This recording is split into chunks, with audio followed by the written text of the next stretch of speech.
Boa noite. Como é que tá chegando o som aí? Tá bom? Agora sim, boa noite. Primeiro, boa noite era só o teste do som. Que bom estar aqui novamente com vocês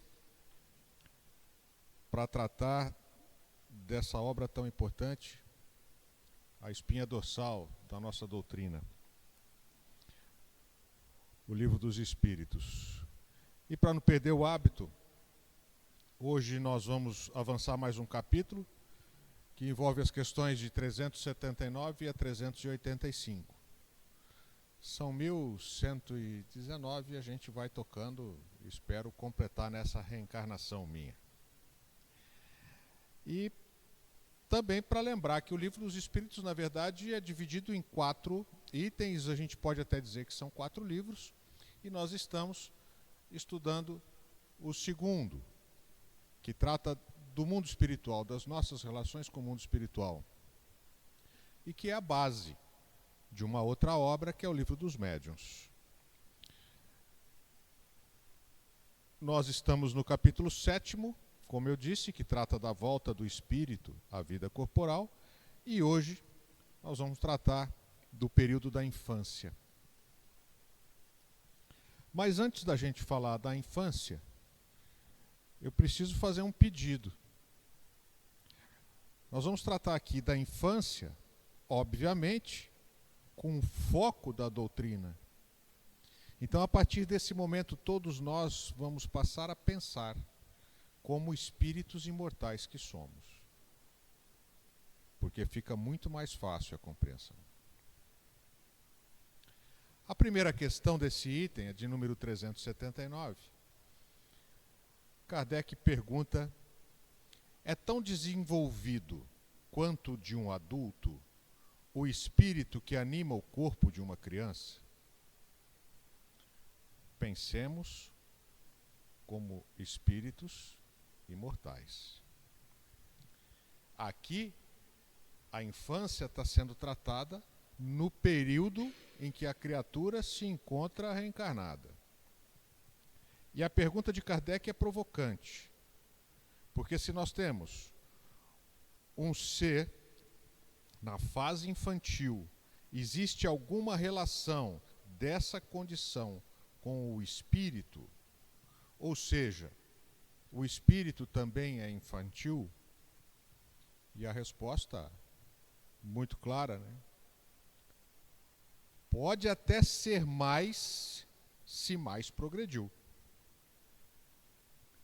Pode até ser mais desenvolvido, se mais progrediu do que o adulto ao qual se refere. Apenas a imperfeição dos órgãos infantis o impede de se manifestar.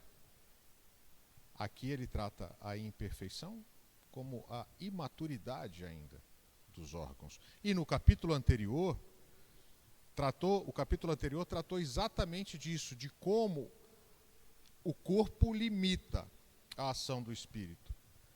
Então aqui é uma referência muito interessante ao capítulo anterior, porque ele coloca isso: o espírito pode ser mais desenvolvido do que o espírito dos pais, porém, na condição de um corpo infantil, ele está limitado à condição que esse organismo permite. Obra de conformidade com o instrumento de que dispõe. Isso também foi muito bem tratado no capítulo anterior, onde ele faz algumas vezes uma analogia entre a condição que o espírito tem de usar um corpo e de um músico de usar um instrumento musical. Melhorou, Valéria, obrigado.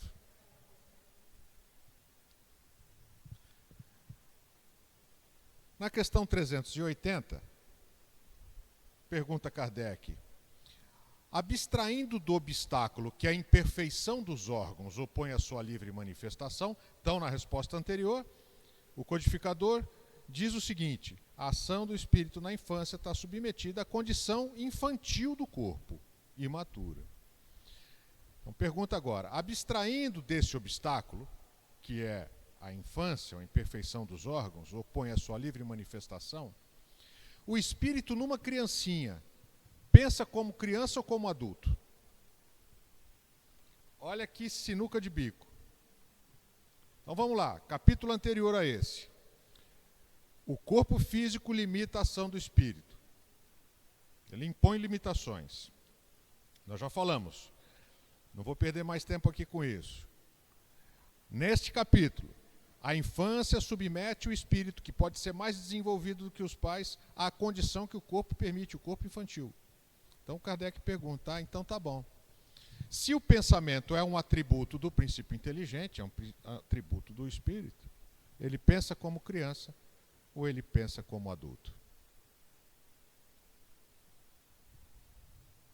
Resposta. Desde que se trate de uma criança, é claro que, não estando ainda nela desenvolvidos, não podem os órgãos da inteligência dar toda a intuição própria de um adulto ao espírito que anima. Então está aqui o órgão, o desenvolvimento do órgão, limitando a condição de manifestação do espírito. Este, pois, tem efetivamente limitada a inteligência, enquanto a idade não lhe amadurece a razão. Agora, essa é uma característica que difere de indivíduo para indivíduo. A velocidade com que esse amadurecimento acontece é diferente em cada um de nós. A perturbação que o ato da encarnação produz no espírito não cessa de súbito por ocasião do nascimento.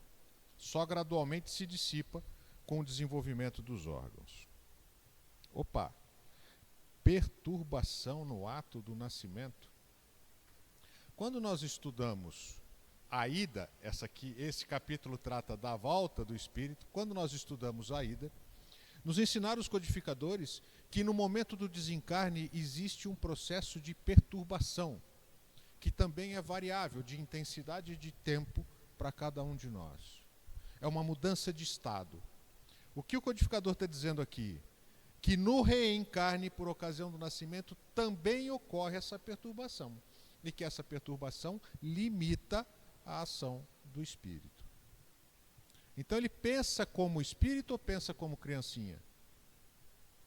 Ele pensa como espírito, mas está limitado à condição que aquele corpo recém-nascido permite que ele opere ou que ele pense.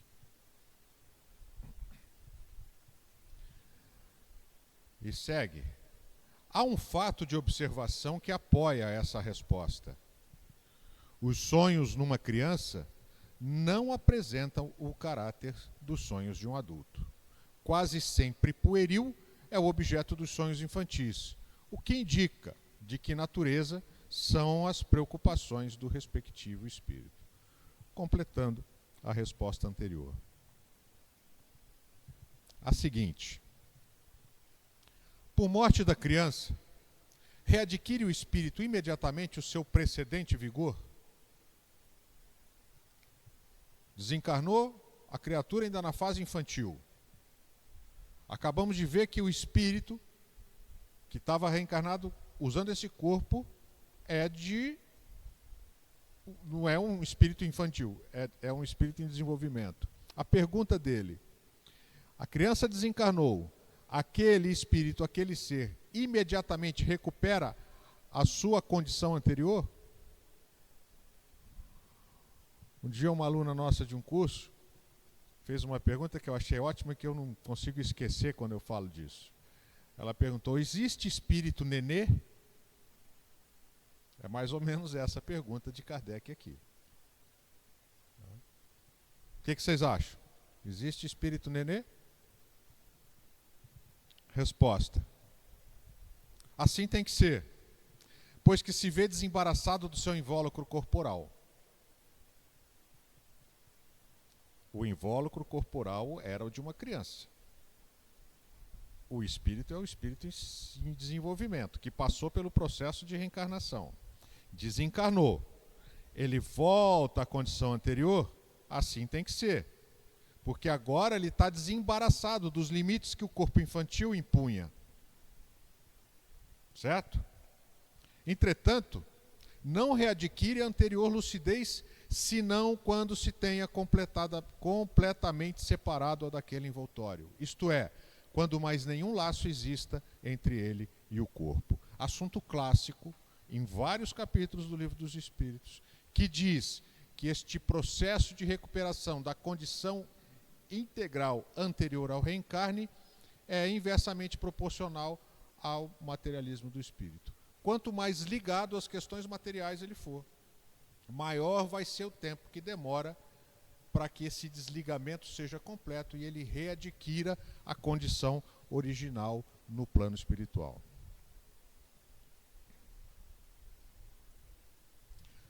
Durante a infância, sofre o espírito encarnado, em consequência do constrangimento que a imperfeição ou que a imaturidade dos órgãos lhe impõe? Então, traduzamos a pergunta. O espírito que está ali não é uma criança. Ele está submetido à condição de um corpo infantil.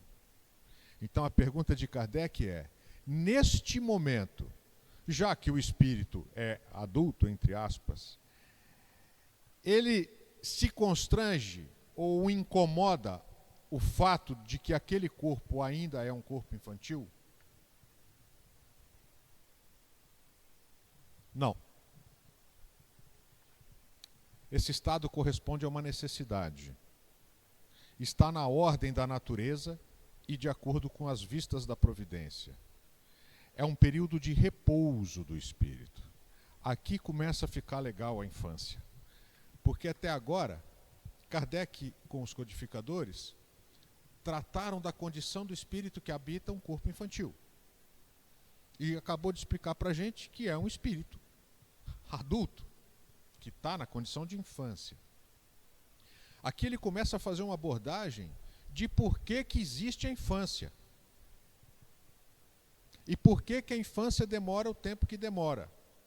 Então, nesse momento, o codificador dá uma pincelada. Isso não constrange porque é um processo necessário à completude da reencarnação. Então não há aqui constrangimento. E repito, a velocidade com que isso acontece, os tempos que são usados nesse processo da infância são diferentes para cada um de nós. Então prossegue Kardec. Qual, para este, o espírito reencarnado, a utilidade de passar pelo estado da infância? Então lá, o espírito é constrangido por ter lá o corpo de uma criança? Não, porque faz parte do processo. Para quê? Que processo? Como é que é isso? Para que serve o estado da infância?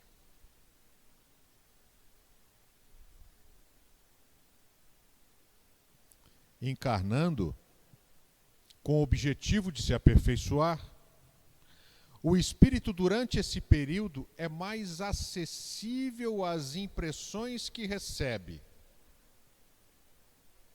Então veja, saímos do plano espiritual, passamos por um processo de reencarnação, nascimento, e aí começa uma nova etapa. 2 ou 3 questões antes, ele falou de um processo de perturbação durante o nascimento. E agora ele fala de um tempo necessário para que o espírito se aperfeiçoe à nova condição e fique mais acessível às impressões que recebe, capazes de lhe auxiliarem o adiantamento para o que devem contribuir os incumbidos de educá-lo. Opa!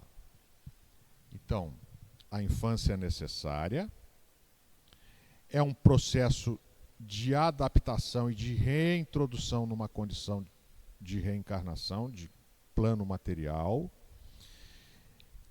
que neste momento a criatura está mais acessível, palavra deles, às impressões que recebe. Que impressões uma criança recebe? Os estímulos do ambiente, os estímulos de quem o recebeu neste plano, numa condição de acessibilidade a essas impressões, a esses ensinamentos e a esses contatos. Então, nessa resposta, a gente tem a primeira pincelada da relação desse ser reencarnante agora com o plano material que o cerca nesta reencarnação. A fim de lhe auxiliarem o adiantamento para o que devem contribuir os incumbidos de educá-lo. Quem são os incumbidos de educá-lo? Aqueles que estão próximos. Pais, avós, tios, irmãos, enfim, o ambiente que vai cercar essa criatura nesse processo da infância. Pensemos como espírito imortal. As relações que certamente passam a existir a partir do nascimento no plano material podem e muito provavelmente não se iniciaram aí. São relações de receber uma criatura no seio de uma determinada família com esta finalidade de auxiliar o adiantamento na evolução daquela criatura e na daqueles que a cercam. E Kardec continua aqui. Por que é o choro a primeira manifestação da criança ao nascer? Por que chora? E o que acontece quando a gente escuta o choro? Mãe, especialmente, sabe até o que é o choro.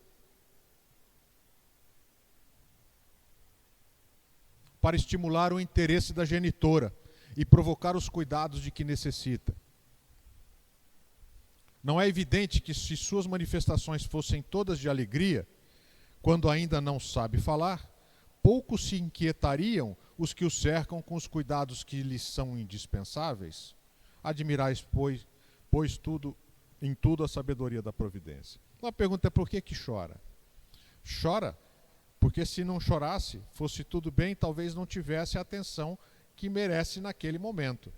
E notem que o choro é um atributo da infância em muitas espécies. Em muitas espécies. Mas a mais legal é essa. O que é que determina a mudança que se opera no caráter do indivíduo em certa idade? Especialmente ao sair da adolescência. É que o espírito se modifica? Então voltemos às questões anteriores. Nasceu, passa por um processo de desenvolvimento físico, corporal. Isso tem um determinado tempo, que é peculiar a cada criatura. Esse processo existe para que ele seja moldado, orientado, e neste período da infância a criatura está aberta a isso, sem muito critério de julgamento, e chega a um determinado momento desse processo que o ser muda. Passa a se comportar de modo diferente. E é a esse momento que ele se refere.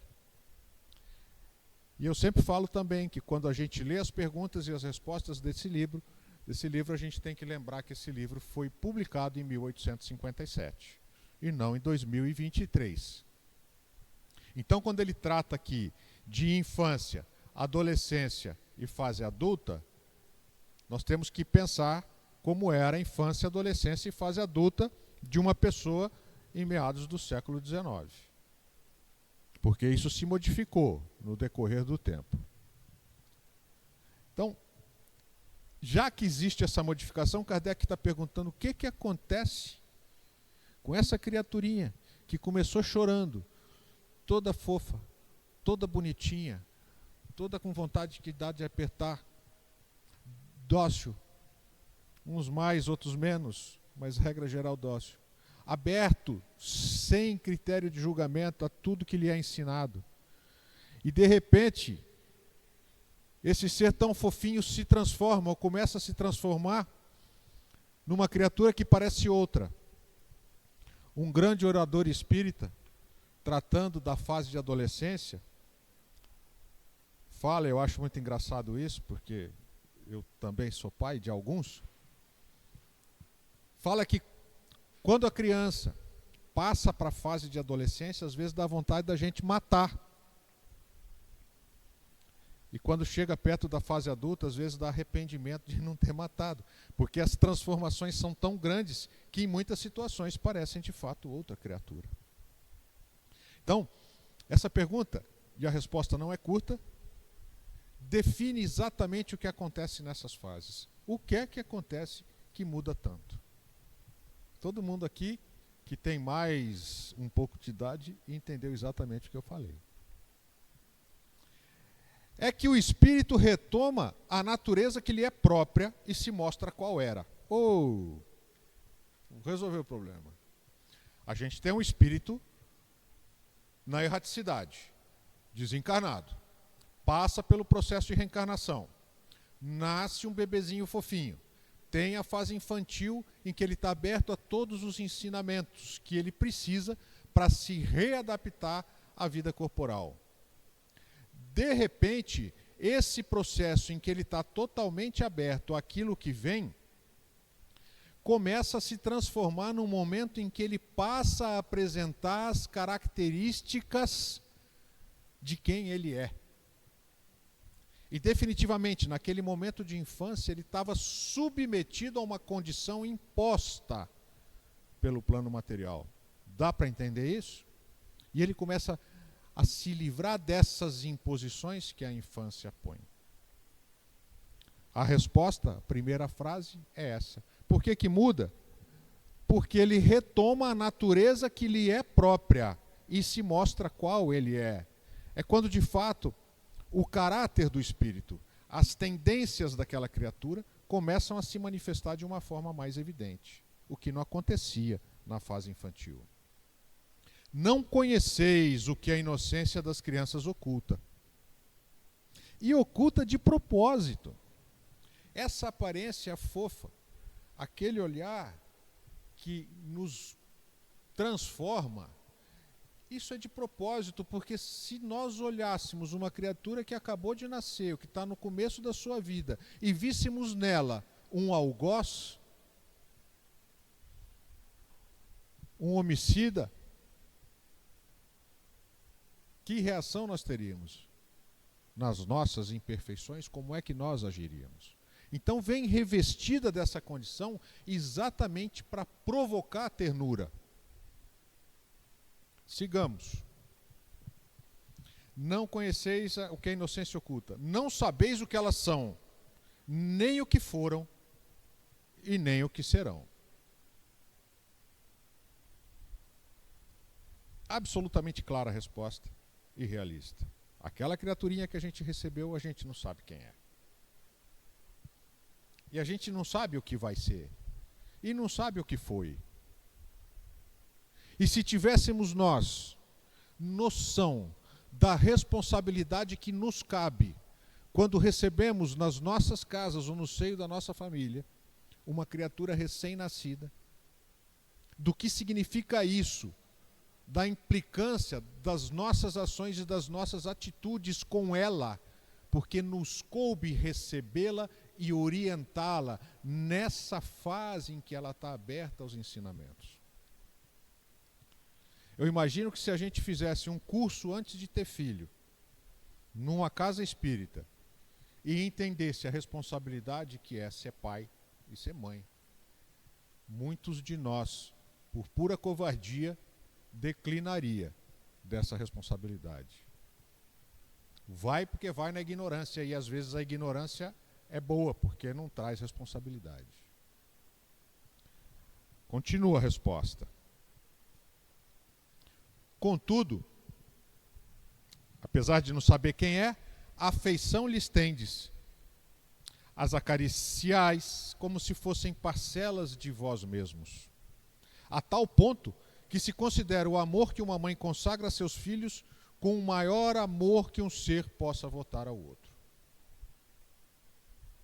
Emmanuel fala que a maternidade é um segredo de Deus com a mulher. Porque não dá para comparar com qualquer outro amor que possa existir, se é que existe uma escala, um amorímetro para medir. O amor da mãe está acima de tudo. Pai ama, ama também. Mas não é igual. Desculpe. Eu sou pai.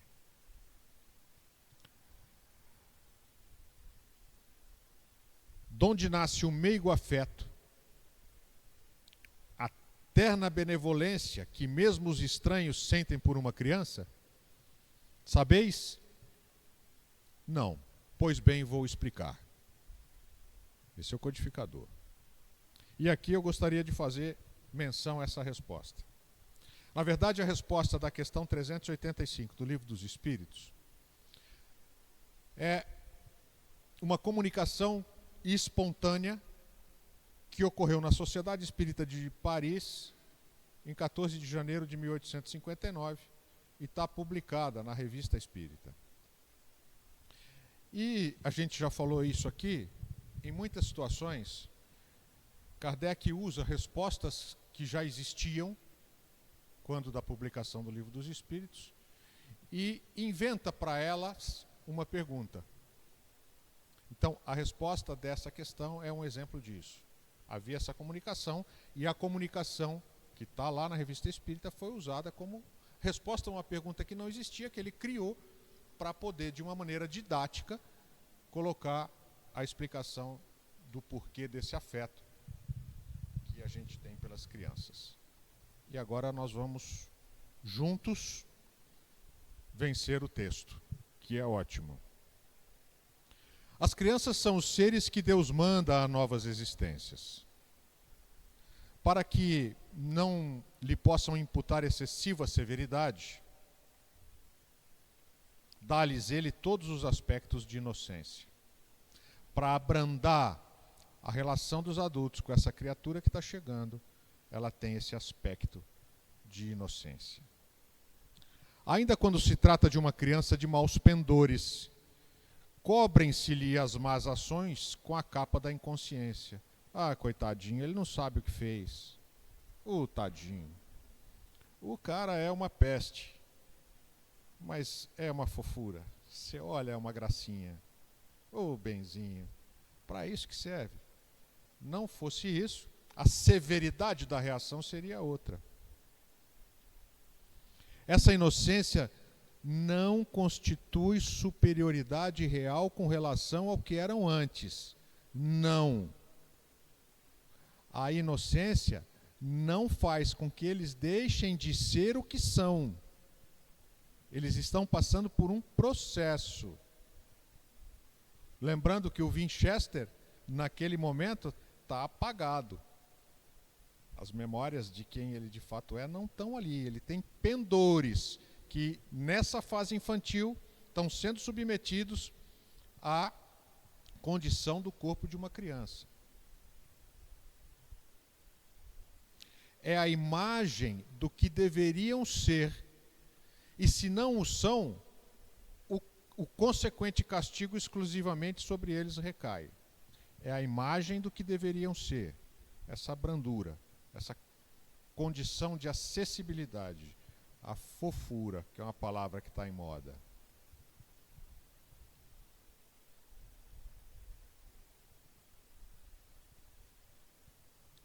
Importante aqui embaixo, ó. Se não são, o consequente castigo exclusivamente sobre elas recai. Então, a consequência sobre os atos aí já começa a se manifestar. Não foi, todavia, por elas somente que Deus lhes deu esse aspecto de inocência. Foi também, sobretudo, por seus pais, de cujo amor ela necessita, a fraqueza que as caracteriza. Então notem que as relações elas nunca têm um lado só. Ora, essa criatura vem com essa aparência fofa, mas não só por ela, mas também para aqueles que a receberam, tenham condição de desenvolver o amor. Repito, imaginem se você olhasse e visse o seu algoz. Então isso é montado assim para que a gente também estabeleça essa relação, não só para que ele seja beneficiado por esse processo. Ora, esse amor se enfraqueceria grandemente à vista de um caráter áspero e intratável, ao passo que, julgando seus filhos bons e dóceis, os pais lhes dedicam toda a afeição e os cercam dos mais minuciosos cuidados. Está aí dito. Desde que, porém, os filhos não mais precisam da proteção e assistência que lhes foram dispensadas durante 15 ou 20 anos, surge-lhes o caráter real e individual em toda a nudez. Aqui ele está pondo 15 ou 20 anos, mas eu traria isso para os dias de hoje, a gente poderia colocar aqui 25, 30. Isso era lá, século XIX. Então, exatamente o que a resposta anterior dizia. A partir de um determinado momento, eles começam a mostrar o seu real caráter. Conservam-se bons, se eram fundamentalmente bons, mas sempre irisados de matizes que a primeira infância manteve oculto. Vamos traduzir. Conservam-se bons, se eram bons, mas sempre com as suas características próprias que a infância mascarava. Como vedes, os processos de Deus são sempre os melhores, e quando se tem o coração puro, facilmente se lhes apreende a explicação. Então o projeto foi muito bem montado. Muito bem montado. E outra frase de efeito é que a condição de evolução, a nossa condição de evolução, a lei de causa e efeito, faz com que a justiça divina permita que o seu algoz tenha sido colocado no seu útero. Por isso precisa desse processo. Com efeito, ponderai que vossos lares nos vossos lares, possivelmente nascem crianças cujos espíritos vêm de mundos onde contraíram hábitos diferentes dos vossos. E dizei-me como poderiam estar no vosso meio esses seres, trazendo paixões diversas das que nutris, gostos inteiramente opostos aos vossos. Como poderiam enfileirar-se entre vós, senão como Deus determinou, isso é, passando pelo crivo da infância. E é verdade, a gente pode receber na nossa casa uma criatura que, por exemplo, vem de outro orbe. Como é que o cara chega aqui e nasce num ambiente completamente diferente, sem um período de adaptação e de instrução, inclusive para que viva nesse meio? Nesta se vem confundir todos os pensamentos, todos os caracteres, todas as variedades de seres gerados pela infinidade dos mundos em que medram as criaturas. E vós mesmos, ao morrerdes, vos achareis num estado que é uma espécie de infância, entre novos irmãos. Aqui ele faz referência à perturbação no momento da desencarnação, associando as duas. Desencarnou, tem um período de perturbação e aí vai entender onde está, uns mais rápido, outros mais demoradamente. Idem para o processo de reencarnação. Manejareis com dificuldade uma linguagem que não estáis acostumado a falar, linguagem mais vivaz do que é agora o vosso pensamento, e aqui ele faz uma referência à questão 319 do Livro dos Espíritos. Vocês lembram qual é? Na 319, Kardec pergunta o contrário. Como é que reage o espírito quando sai do plano material, da reencarnação, e volta para a erraticidade de onde ele veio? Ora, se ele veio de lá, por que ele tem que se adaptar a volta, quando volta para lá? É esse período de perturbação. A infância ainda tem outra utilidade. Os espíritos só entram na vida corporal para se aperfeiçoarem, para se melhorarem, a não ser que tenham vindo em missão. A delicadeza da idade infantil os torna brandos, acessíveis aos conselhos da experiência e dos que devem fazê-lo progredir. Papel dos pais, dos educadores. Nessa fase é que se lhes pode reformar os caracteres e reprimir os malpendores. Tal o dever que Deus impôs aos pais, missão sagrada de que terão de dar contas. É verdade. Assim, portanto, a infância é não só útil, necessária e indispensável mas também consequência natural das leis que Deus estabeleceu e que regem o universo. Daqui dá para a gente imaginar coisas. Será que o período da infância, que é esse período de readaptação no processo de reencarnação, é igual em todos os níveis evolutivos? Ou será que as criaturas mais evoluídas, que entendem melhor esse processo, podem ter períodos de infância mais curtos?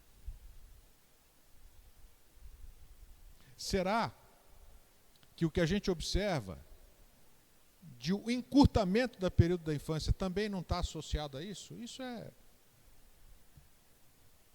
toró de palpite. Pensemos no assunto. Se o papel é esse, como é que acontece? E reafirmemos a nossa responsabilidade como reencarnados que chegaram antes a este orbe e do papel que nos cabe na orientação, na doutrinação, na evangelização daqueles que estão chegando agora. Para não perder esse período, porque passou esse período em que ele está aberto aos ensinamentos, o acesso fica muito mais difícil. Não o percamos. E isso é uma delícia fazer quando a gente é avô. É uma delícia. Porque a responsabilidade fica um pouco menor. É muito bom. E não dá para falar de infância, da nossa relação com os filhos, sem fazer alusão ao poema de um poeta libanês do século XX, Khalil Gibran. Neste livro, O Profeta, tem um poema que não é de Kardec, que não tem nada a ver com Kardec. Ele muito provavelmente não era espírita, mas era espiritualizado e era espiritualista, que trata exatamente desse tema e que começa assim: vossos filhos não são vossos filhos, são os filhos e as filhas da ânsia da vida por si mesma. Da ânsia da vida.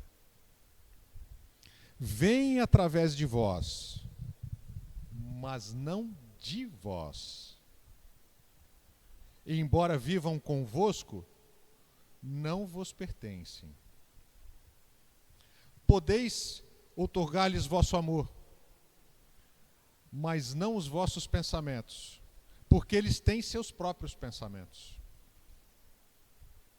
Podeis abrigar seus corpos, mas não suas almas, pois suas almas moram na mansão do amanhã, que vós não podeis visitar, nem mesmo em sonho.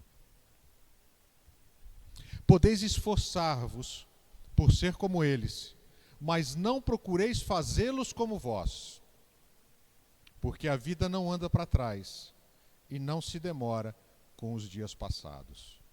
E o poema segue adiante. Ele é longo e lindo. E é a tradução perfeita desse capítulo do Livro dos Espíritos. Os nossos filhos não são nossos filhos. São filhos de Deus, que vêm pela ânsia do processo evolutivo. E não é propriedade nossa. Nós convivemos com eles, temos obrigações com eles, mas a vida é deles. E nós não podemos fazê-los pensar como nós.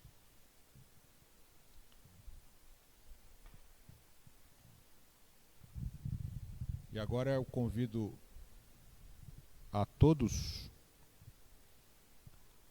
a pensar nisso, relaxados nas cadeiras,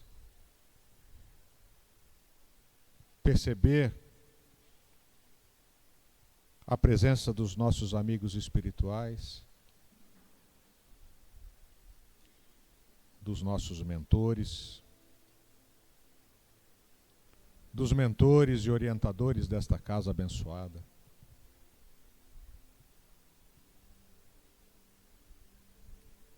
a presença de Jesus nesse momento e agradecer, Senhor, por essa oportunidade bendita de podermos aqui, reunidos e em comunhão com a espiritualidade amiga, entender um pouco mais do que nos trouxeste através desse grande Espírito. Que possamos, Pai, ter coragem para enfrentar os seus desígnios na nossa existência. Que possamos, Senhor, ter humildade e resignação diante das dificuldades que nos são impostas e que nos permitem crescimento. Que possamos, Pai, ter ouvidos para entender as suas orientações nessa jornada e que assim consigamos dar cada passo de nossas vidas no sentido dos seus ensinamentos. Permita-nos, Senhor, perceber agora, no ambiente em que estamos, imersos em fluidos benfazejos, e que possamos, cada um de nós, sermos pontos de difusão dessas vibrações, Senhor. Que elas possam alcançar os nossos lares, os lares de todos que nos cercam, dos nossos parentes, dos nossos amigos e principalmente, Senhor, dos nossos inimigos. Que possam alcançar todos os locais onde haja sofrimento e incompreensão, Senhor. Que os nossos pensamentos e os nossos sentimentos cheguem aos hospitais, aos orfanatos, aos presídios, às ruas, aos lares do que se sentem desamparados, às casas onde impera a ignorância, Senhor. E com a sua prece, Pai, encerramos essa pequena reunião de estudos dessa noite. Pai nosso que estais no céu, santificado seja o vosso nome. Venha a nós o vosso reino. Seja feita a vossa vontade, assim na terra como no céu. O pão nosso de cada dia nos dai hoje. Perdoa as nossas dívidas, assim como nós perdoamos aos nossos devedores. Não nos deixeis cair em tentação. Livra-nos de todo mal, porque seu é o reino, o poder e a glória para todos sempre. Muito obrigado e uma boa noite a todos.